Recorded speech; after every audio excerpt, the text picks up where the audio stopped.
mayong ministro. Imong panibag iligin na, imong nga ministro kailan, o sa pasiyaw pa, formado dyan kay Duganon doon. No, nung sleep dyan, ministro man. So, mauna ang nagsito sa atong bulog na kiniliya, mga son. Pero ngayong yung takulipon, para na to, kurang ubos kang ayaw, di Duganon.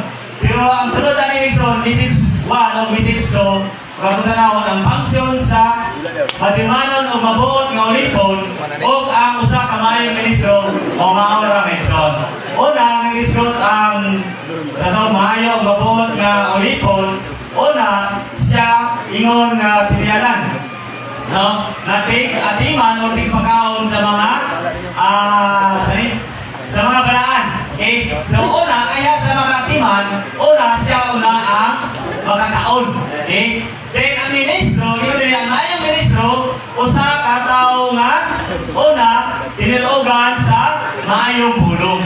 So wala ina din nga usa ang ministro, usa ka taong dinudluan. So doon na kalahian mga ekson.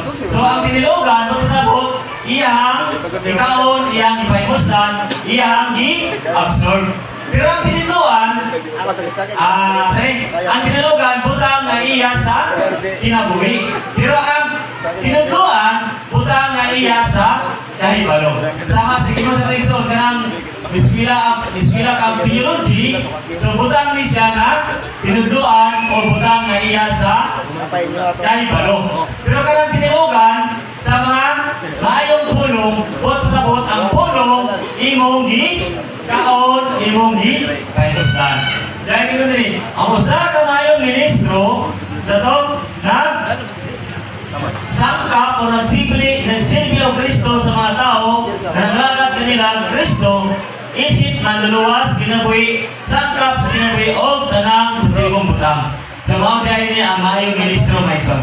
So, mulaktod ko sa itong ingon sa teksyon ginag na usa ka maayong ministro kadtong sa to dunay dugos o gatas sa ilahang dila. So, pagsabot teksyon, isa-isa sa teksyon na dunay igong sangkap, dunay igong kadato ni Kristo nga ilahang gipipigan.